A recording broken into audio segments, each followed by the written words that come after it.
ይሄ ኬክ የሆነ አምባሻ እንዴት እንደጋገርኩት እስኪ ላካፍላችሁ። እዩት እንዴት እንደሚያምር ለስላሴው ሶፍት ነው። በጣም ነው ደግሞ የሚጣፍጠው እና እንዴት እንደሰራሁት አካፍላችኋለሁ። እስከ መጨረሻ አብራችሁኝ ቆዩ። በመጀመሪያ አንድ ሎሚ፣ ብርቱካን የሚያክል ሎሚ ነው ያለን ቤት ውስጥ ያለን ሎሚ ፍቅፋቂ፣ ከዛ አንድ ከግማሽ የሻይ ማንኪያ ጨው፣ ከዛ እርሾ፣ እኔ ይሄኛው እርጥቡ ነው የተጠቀምኩት፣ ያኛው ኖርማሉ እርሾን መጠቀም እንችላለን። ከዛ አንድ እንቁላል፣ ከዛ አንድ የሻይ ብርጭቆ ስኳር፣ ከዛ በዛው ደግሞ አንድ የሻይ ብርጭቆ እኔ በግምት ነው ያረኩት ዘይት፣ ከዛ ወተት እንጨምርና አንድ ላይ ሚክስ እስኪ በደንብ እስከሚቀልጥ ድረስ ሁሉም አንድ ላይ እስከሚዋሃድ ድረስ እንደዚህ እናደርገዋለን። ከፈለግን በእንቁላል መምቻ፣ ካልሆነ ደግሞ ያው ዞሮ በእጃችን ስለምናሸው አምባሻውን ብዬ እኔ በእጄ ነው የተጠቀምኩት። ከዛ አንድ ላይ በደንብ እናዋህደዋለን። ልክ እንደዚህ ሲሆንልን ደግሞ ዱቄታችንን እንጨምራለን። 1 ኪሎ ፍርኖ ዱቄት ነው የተጠቀምኩት። ከዛ አንድ ላይ እናሸዋለን እያየን ትንሽዬ ውሃ ጠብ እያረግን ሳይበዛ እንዳይቀጥንብን።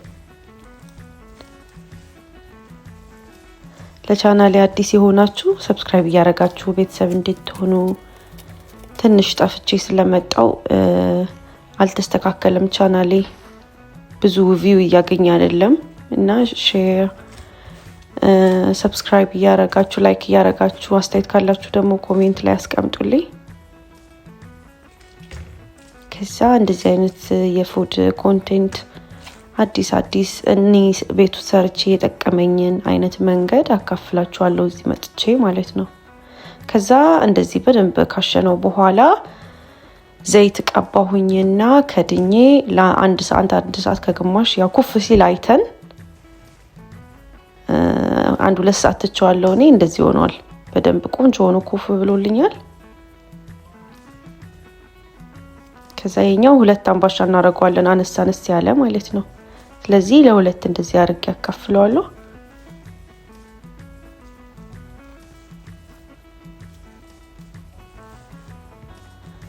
ኦኬ፣ አንደኛው አምባሻችን እንደዚህ እናደርጋለን። በደንብ ማሸት የለብንም። አሁን እዚህ ላይ ካሸነው ድጋሚ መጠበቅ አለብን። ስለዚህ በደንብ ማሸት የለብንም። ከዛ ፕላስቲካችን ላይ እንደዚህ ዘይት እንዳይጣበቅብን እናረጋና አምባሻችን እንደዚህ እናረጋለን ማለት ነው። ያው ዝም ብለን ቅርጽ ማስያዝ ነው እንጂ ማሸት የለብንም። ምክንያቱም ካሸነው ወይ መጠበቅ አለብን፣ ካልሆነ ደግሞ እንትን ይላል፣ ይሄ ለስላሳ አይሆንም። ስለዚህ እንደዚህ እናረጋለን። ከዛ በምንፈልገው አይነት መልኩ እኔ እንደዚህ ቀለል ባለ መልኩ እንደዚህ አድርጌ ዲዛይን አውጥቻለሁ። እናንተ ደግሞ በምን እንደምትወዱት እንደምትፈልጉት አርጋችሁ ማሳመር ነው ማለት ነው። በጣም ቀላል ዘዴ ነው። በዛ ላይ ደግሞ እንዴት እንደሚጣፍጥ ልነግራችሁ አልችልም። ከዛ ምጣዴን ኦልሬዲ ለኩሼ ነበረ፣ ግሎልኛል። ከጋለ በኋላ ነው ያው የምናስገባው። ከዚህ እንደዚህ ጨምረን ከድነን እንቆያለን። እስከዛ ደግሞ ሁለተኛው አምባሻችን ሬዲ እናረጋለን።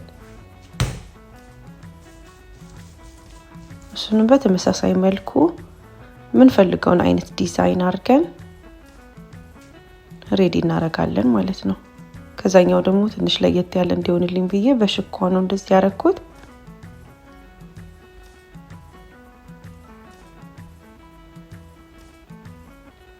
አያችሁታ፣ ያስታውቃል። በደንብ አላሸሁትም፣ ነካ ነው ያረኩት።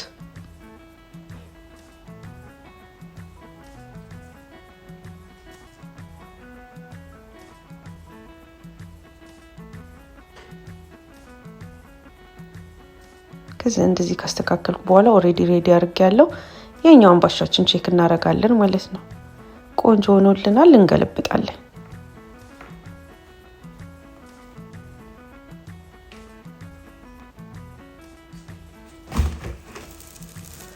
ዋው እንዴት እንደሚያምር እዩትማ። ቀላ ያለ ነው። በጣም ደስ ይላል። ሶፍት ነው። እጄ ላይ ያስታውቃል። በደንብ በስሎልኛል። እዩት እንዴት እንደሚያምር። ሽታው ደግሞ ኬክ ነው የሚለው። ከዛ ሁለተኛውን ደግሞ እናስገባለን።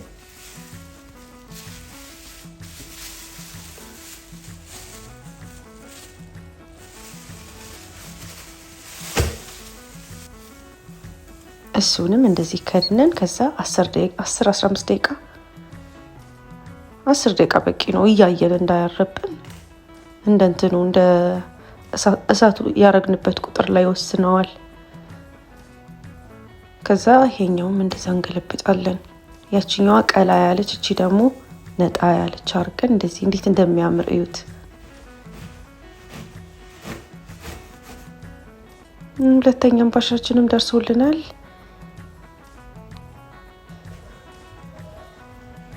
እንዴት እንደሚያምር ያሚ።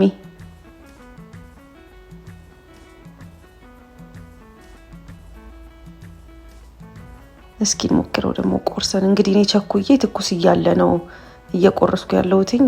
ቀዝቀዘ ሲል ደግሞ አሪፍ ነው። አይጣበቅብንም። እንደዚህ እንትን አይልም፣ አያስቸግርም። እዩት ልስላሴው፣ ምኑ፣ ከለሩ እንዴት እንደሚያምር ዋው!